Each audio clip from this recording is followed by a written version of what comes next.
Okay. What was that? I don't know. Bro, that sounds I'm like trying to rile myself when up. I feel like you remember this. You probably heard it before, but like when I bust in your mom. Shut the fuck up. I literally woke up and was like, huh? And I just saw some black guy just fucking in He's doing what? the body. Jaquan was going crazy. Who? Jaquan. I don't even know it's a black name. What do you mean? Jaquan doesn't sound like a black name. It sounds like a fake name. I think I've met a Jaquan. I don't think you have. I think I I don't have. think it's a fucking name. Jaquan is definitely a name. I don't think it is. Yeah, it is. Maybe Y'all ever met someone named Jaquan? Put your hand on my boner.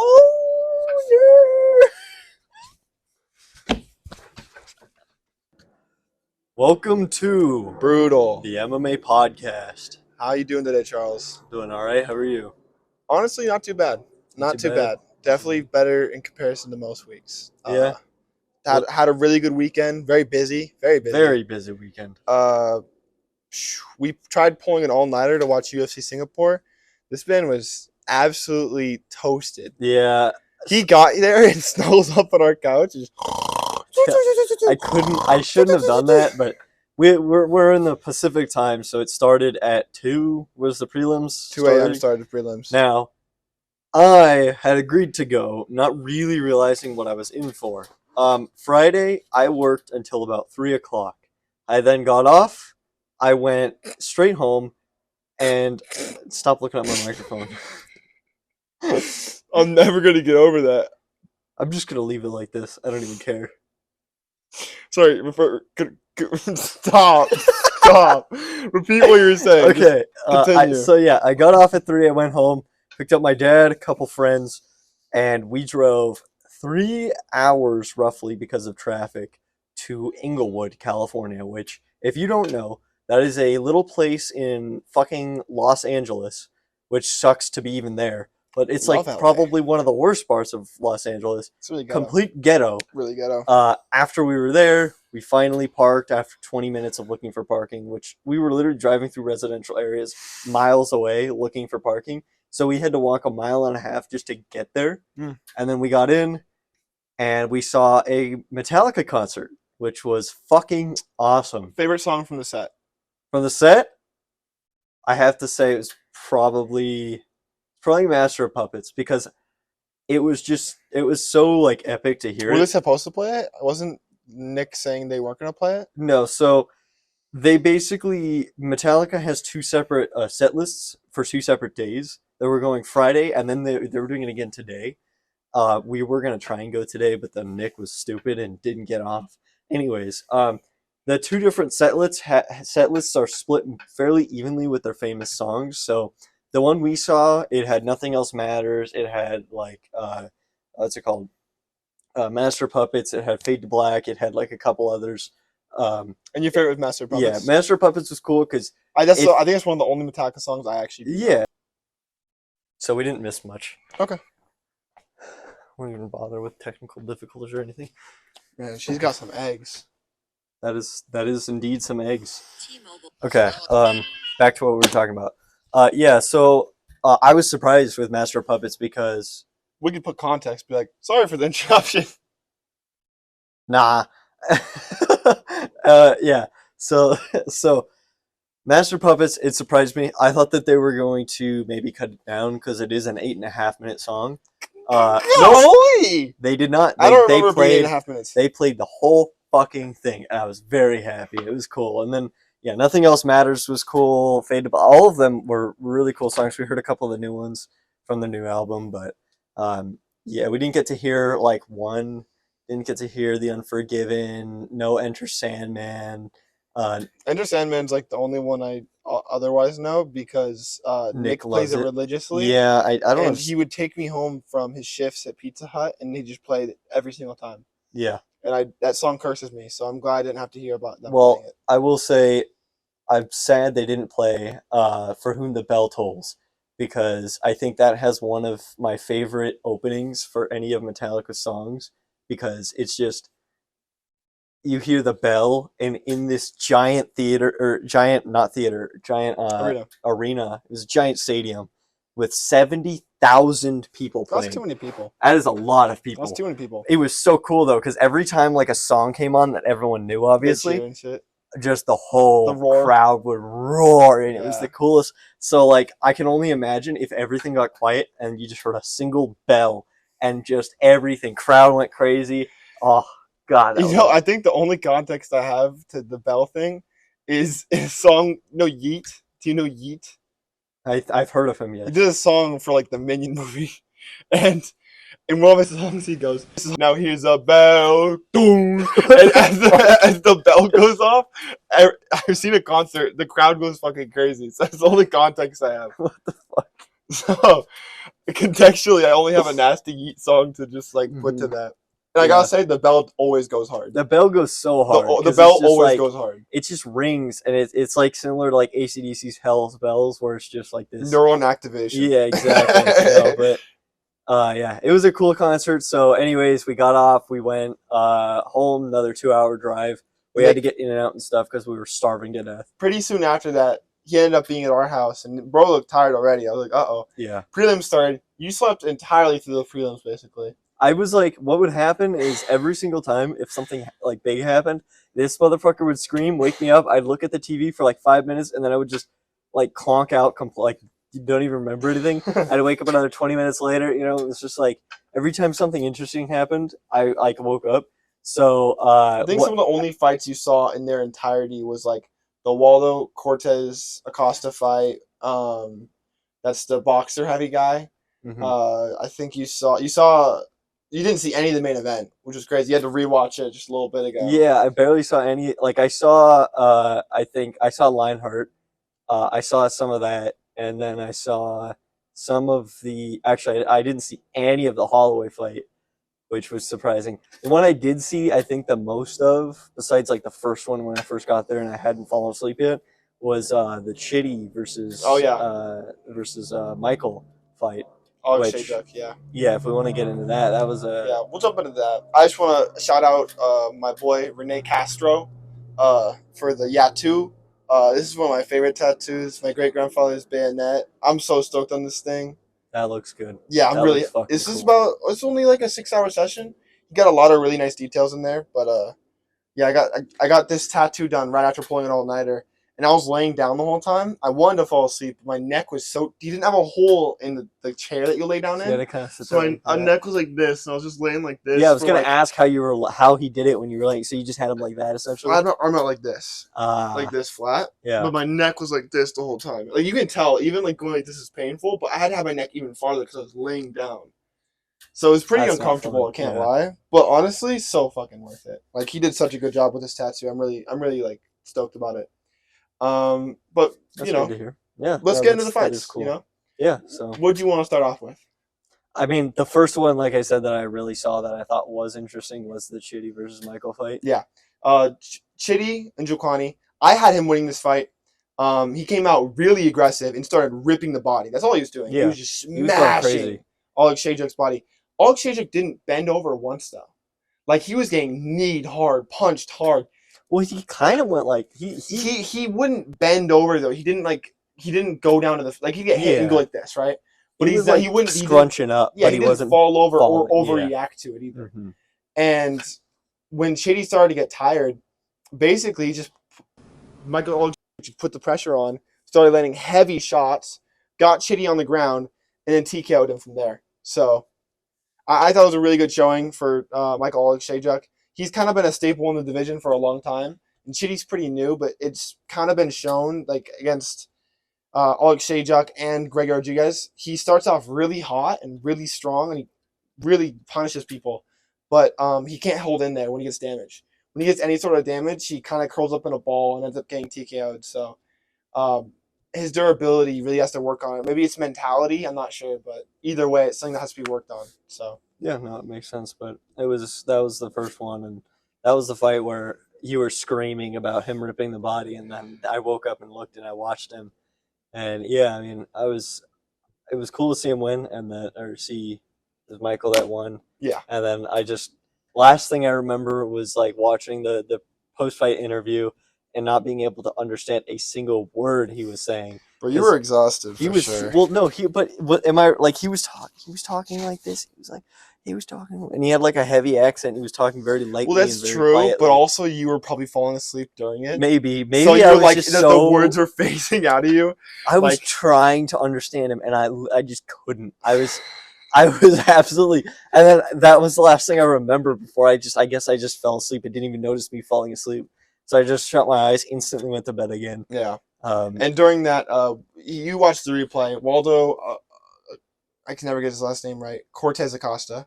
mhm. Um, he absolutely destroyed Lucas Brzeski. I don't. He's a UFC newcomer, and he's probably gonna be a pretty soon UFC release because he got absolutely bodied by Waldo. Waldo came from the Contender Series, really crisp boxing, crazy 1-2. Landed a 1-2 on Lucas, and then Lucas turned his back and then get caught by two overhands behind his back and landed face first on the canvas, the opposite direction. Damn. So you saw that one, the replay. Guy in the Mhm. red trunks. Yeah, Yeah. no, that was a good one. I mean, it was kind of weird to see because I've never seen It someone was do an that awkward before. But knockout because he was yeah, getting hit like in the sides of the head while running away. yeah, he was like facing away, and his legs and his feet were like stumbling a little bit, but he was like kind of like a fucking zombie, just like walking forward, and then he just got like clonked on the left side of his head, and just lights out, gone immediately. Just Definitely slept. sleeper. He got Yeah, sleepered. no, he did. So after that, to start off the main card, we had Junior Tafa.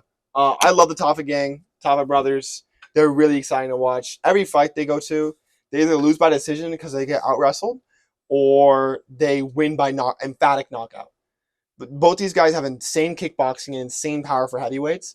I think Justin Tafa honestly could cut down to 205 if he really tried. He definitely has a lot of like fat on him, and I think if he could cut down, I mean, he would have to cut 50 pounds, but I think at least 30 that's fat, and then you can water weight the rest of it, like Hmm. maybe 20 pounds. I think he'd fit really nicely in at 205 with his kickboxing. But I can see it. with these heavyweights, it's really hard not to get dragged down. So I'm glad he came out of like the first round, a minute and a half in, got the knockout.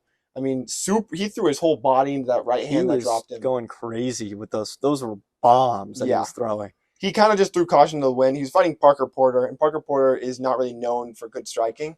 So I mean, he's good at going into the fray and landing a few off kilter strikes, but nothing like Justin Tafa can throw. Yeah. So it was a really good matchup. I'm glad Justin Tafa got his first UFC win. Did I say Justin? Yes. I keep mixing them up. Junior Tafa got his first UFC win. Justin I Tafa didn't has a even few. notice when you said it. Yeah. Yeah. So yeah, from there we had Aaron Blanchfield versus Talia Santos. Aaron Blanchfield does what she usually does. She's now 6-0 in the UFC. Just kind of like Marab Dvalishvili, Talia Santos just hugged her a lot. Didn't land as much damage as Talia either. A lot of people say Talia won, but Was it just like a weird decision that was like, I would have given it to Aaron. She did way more pressure, way more takedowns, way more attempts, just way more active. And I think activity can win fights too. but it was That's just why like, Marab was it wins like a fight. damage and hugging kind of thing? Yeah, Or it was Talia just- started to get tired in the third round. Okay. That's yeah. unfortunate. Yeah. And then we had Rinya Nakamura versus Fernie Garcia. This is Rinya Nakamura's technically first UFC fight. I think he already had one technically on the road to UFC. It's kind of, there's one this morning actually. We missed it because we were asleep. It was at 1 a.m. Okay. They host it very randomly. They don't have really a schedule for it, and they kind of talk about it very sporadically. But that's where a lot of the fighters were on this last card for. They come from Road to the UFC, which is mostly Asia, like an Asian kind of area. They'll do like Indian fighters, they'll do Japanese fighters, they'll do Korean fighters. A lot of people from that side of the world, and they'll have them compete for UFC contracts, and it's like a tournament. So they have like bantamweights doing it, they have lightweights doing it, etc. Rinya Nakamura came off that. He was a bantamweight, and he basically knocked out every contender on the way to the UFC. And then in his UFC debut, got a knockout. And then his second UFC fight that just happened like yesterday, he really outclassed his opponent, Fernie Garcia. And Fernie Garcia, he's fought Dana White contender, so he's a really good fighter. But He dropped him. He put him in an arm bar. He had a deep arm bar, one of those ones like Tony Ferguson had, Yeah. where his elbow was stretched in the wrong direction, kind of similar to Corey Sandhagen as well. Yeah. But Fernie kind of just like bears through it and then got out. That's crazy. So I'm surprised he didn't get the finish there. I think I watched a video of a guy who had plus 5,000 odds. He put $100 on it, so would have made $5,000 if that landed, and it didn't land because the guy jumped out of the submission. So feel bad for that dude. That's unfortunate. He should have tapped. Wow. He should have tapped for that guy, honestly. Yeah, Jesus Christ. But it was a really good fight. Really enjoyed it. And I think he's a really talented bantamweight. Give him like one really good, solid bantamweight, maybe like a guy who's just outside of the top 15. And I think he's ready for top 15 if he can overcome that challenge. So 8-0, by the way, professionally. All finishes except for that fight. So it's really exciting to watch him in there. We're going to skip Pakiga and Alex. We both kind of missed it. Not really the most exciting fight. We were both asleep for it. So we both woke up for Anthony Smith and Ryan Spann, though. Yeah, because we're glad that I did as well. We are particularly big Anthony Smith fans. He gets a lot of unnecessary hate, and I don't understand why. I understand he says some off-color stuff here and there, and maybe has some bad UFC opinions. But generally, one of the nicest people I know, fended off home invaders before to protect his family. Really? Yeah, he beat the shit out of this guy. That's a long fucking house to break into. Exactly, what the hell? Yeah. Can you imagine? You broke into a house, you're trying to clear the rooms, all of a sudden you just see Anthony fucking Smith standing in the corner right there. I'd shit myself. He's built like a Neanderthal. Yeah. Like he's tatted up to like all the way up, and he's jacked. Yeah, he's fucking crazy. He's terrifying. That's just death incarnate. So in this fight, it was a really good fight. I enjoyed it a lot, at least. Anthony Smith clearly won the first round. Went to the second, got dropped, caught a lot of damage in that second round, but came back in the third, landed more volume, put more pressure, landed cleaner strikes. Maybe not as hard, but I think he honestly did more damage in that round than Ryan Spann. And this contextually, I was really wanting Anthony Smith to win because there's so many haters out there right now hating on Anthony Smith. I couldn't get past the comment section with it being Anthony Smith in the main post. You go to the comments, every single one is them making fun of him or them saying there was a fight in the Johnny Walker fight. He's like, "You're attacking my family." Do you remember that? No. I think he was either trying to hype himself in a mindset like that this guy was like an invader or something, or saying he's attacking his living by like not giving him the belt, like getting him to a title shot. Yeah. Which I mean, it can make sense to an extent, but was he just? It was a kind of a weird moment, and he hasn't really explained why he said that, so people are a little confused. So I saw a lot of those kind of comments, but mostly what I was seeing, Ryan Spann knocks him out in the first round. Ryan Spann makes him his bitch. But if you guys remember the last fight between Ryan Spann and Anthony Smith, there was a lot of bad blood. And then Anthony Smith stood over him after choking him out and him tapping out and was screaming at him, "Where's that ass whooping? Where's that ass whooping?" Because Ryan Spann said he was going to give him an ass whooping. Yeah. And he couldn't deliver. He didn't deliver tonight either. Ryan Spann cockily was raising his hand and all excited and was surprised when the decision went to Anthony Smith, when Anthony Smith clearly won it. Obviously, the most dominant round was for Ryan Spann. It was the second round. He won it. He dropped him. He made him bleed. But very, very simply, the first and third were all for Anthony Smith. That makes sense. I don't see how you see it any other way. But that's still a satisfying one, though. Very satisfying. Happy to see Anthony Smith back in the win column. I'm sure he'll talk all about it on the Believe You Might Meet podcast on Tuesday. Oh, I didn't know he was on a podcast. You know the guy who interviewed him, Michael Bisping? Yeah. He's the commentator. They do a podcast together. He's the co-host. Really? Yeah, it's one of my favorite podcasts. That's pretty funny. It's really fun. Because it's one former fighter, a Hall of Famer, and he does a co-host with a current active ranked light heavyweight. So it's a really cool perspectives, and you can see like little inside things, and they just give their opinions on the fight. It's kind of similar to this show as well. So I definitely watch that a lot, and I'm sure you'll talk all about it on Tuesday. So it'll be exciting to hear about. And then we go to the main card. This had a lot of stuff riding on it. Max Holloway's bring a lot of Hawaiian rage in there from the Fires, and trying to bring publicity to the Fires. They both came into the ring wearing a shirt that says UFC loves Hawaii. Yep. It's like a charity they're running. Was wearing that, right? Yeah, it was a charity they were running. And Korean Zombie made this very clear when coming to the octagon that this could be his last fight if he doesn't win it. And as he walked up to the cage, he's putting his hands up, the crowd, Zombie, Zombie. Yeah. And they were all cheering for Zombie. They were singing the song by the Cranberries, and it was such an amazing scene. I was almost tearing up during the walk-in.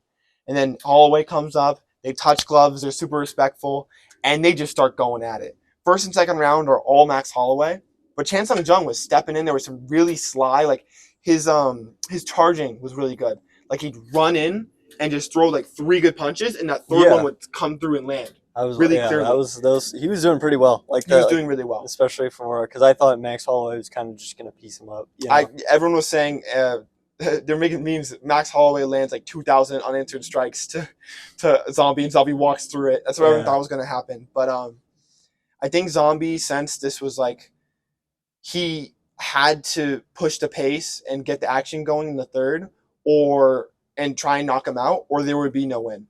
Mm-hmm. So that's exactly what Zombie did, and he just threw caution to win, put his hands up, said, "Come at me," and they just started trading, you know? Yeah. And he got caught on the exchange, got knocked unconscious. It's right in the temple. And the Korean Zombie retired the perfect way any legend of the sport wants to retire. And as a legend of the sport, that really popularized the UFC to the Asian UFC community.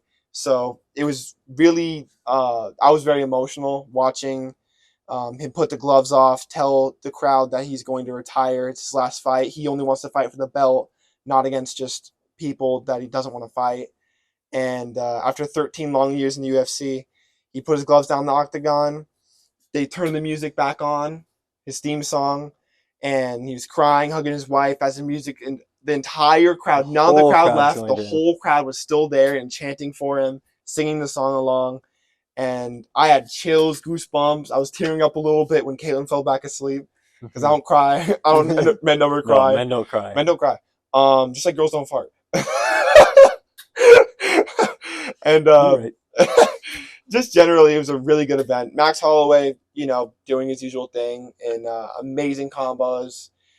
He hasn't gotten a finish since 2018. Yeah, no, it was good to see him get him just a solid finish in there. And then, I was happy to kind of see the way that things ended because it wasn't like it's an ideal retirement. And then what I did like is the second that they got done with the with the announcement and everything, Holloway immediately went over, grabbed the Korean Zombie, put his hand up, and told the crowd give him some some love props, give him some love, and everyone went fucking wild. Yeah, absolutely. And there was that one little whoever the fuck that was that just stole one of his gloves. Oh my god, he was as his walkout was going, the music's playing. It's all like a beautiful moment, and he's like high-fiving people. And he's high-fiving people with the hand with the gloves in it. And someone just yoinks the glove and he's like, fuck it. He throws the other one in the crowd. Yeah. I felt a little bit bad there, but it was a very sweet retirement. And I wish someone like Tony Ferguson would do that, where in his last fight, he's clearly lost a step. And he should have retired. He got knocked unconscious there too, just like the Korean Zombie. Mm-hmm. And he didn't get knocked out. He passed out. But regardless, I wish people like Tony Ferguson and some other people like BJ Penn, Anderson Silva would retire, not when they're on top, but when they feel they've lost a step, you know? And that's what the Korean Zombie did. The Korean Zombie wasn't even on a long losing streak. He lost his last fight to the champion, Alexander Volkanovski, which is, no skin off his neck. That's like one of the greatest fighters. They said 16 months ago, I think. 16 months ago. And before that, he won against Dan Ige. And Dan Ige is really good. He's on a win streak right now. Mm-hmm. So, personally, I feel like that's the best time to retire, and did. So, yeah. I mean, really great card, UFC Singapore. We wish it wasn't at 2 a.m. Yeah. And finished at 8. I could have given more insights, but I was just so tired. I was fucking exhausted. They woke me up, especially after everything was done at Dude, it was really hard to wake you up. I gotta say, we were shaking you. Right? Yeah, I'm a heavy sleeper. So I. No, I was going, Charles, and you were like, you open eye, look at me, and be like, I can't do this right now. Yeah, just fall back asleep. I was amazed because you guys were like, "Do you want to go to breakfast at 8:30?" I looked at my phone, 8:30. put my We phone offered down. you free breakfast, and you were still like, "Oh hell no." I did. You were like, yeah, and it was funny. It was like I don't even remember falling back asleep. I just remember looking at my phone, seeing it's 8:30, putting my phone down, and then you guys waking me up at 8:40, 10 minutes later. And I was like, you were like, you gotta go, and I was like, oh fuck, okay. Get out of my house. Like you were sleeping on my couch like a bum. I was like, you gotta get out of my I house. was just. So Did you go tired. home and sleep more? Or? I went home. I took a shower because I was in need of a shower. Yeah, you were a dirty boy. I was dirty. I hadn't showered since like the morning before. So I woke up and I went showered, did some stuff at home. I had to help my dad bring the truck back home. And then once I did that, I kind of tried seeing if I could stay awake. I tried just like watching YouTube or something, and it was like 30 minutes. This will definitely That's how I take. be up in your mom's coochie a little. Shut the fuck up. This will take. That's how I play with her lips. Her labia. Wait, what's Foul. Okay, wait. Are you about to ask me what the labia is? Like, what's a clitoris? Okay. All right. So you were sorry about the technical difficulties. My camera's fucking retarded. It overheats very often. Yeah. So. But you basically were dying of sleepiness. Yes. So I mean, I'm kind of back where I need to be, but sleepy schedule's kind of fixed. But it's still. I mean, I went to bed at like 1 yesterday. Okay. I went to bed at like 10. Yeah. Which is late for me. I usually go to bed like 8:30. I don't understand how you can do that. That's crazy to me. Put the AC on. Dude, 8:30, Dude, I can't. Well, I'm up at like 3:30. True. So I kind of have to. If I didn't go to bed at 8:30, I'd get no sleep. If I went to bed at like 10, I would get like 5 hours of sleep. I just like, I don't know. I'm brain dead basically. But what were we talking about? That's about it, honestly. Yeah, I think we're about done. So, yeah. If you haven't noticed, by the way, we're not going to talk about next week this time. I just want to give a clarification. More of a two-parter. Yeah, we're going to try and split things to make it a little easier. There's a lot of edits to UFC cards, which we want to get ahead of because if this is Sunday right now, if we recorded right now and then posted it on Friday, we'd have 5 to 6 days without context. And we can't provide that context. Sigby Fires that pulled out, and we're still talking about it on that podcast. So, yeah, so we're going to record closer to the date for both the reaction and the review. Exactly. So we're completely I'm hoping that split things up a little better, especially because it'll make it so you're still getting the content that you need beforehand, but you also immediately get the reaction. And a little bit of a cleaner transition, too, because we're not great with transition. We're just going to end the podcast because this guy's camera doesn't fucking work. All right. Well, have a good one, everyone. Have a great day. Bye-bye.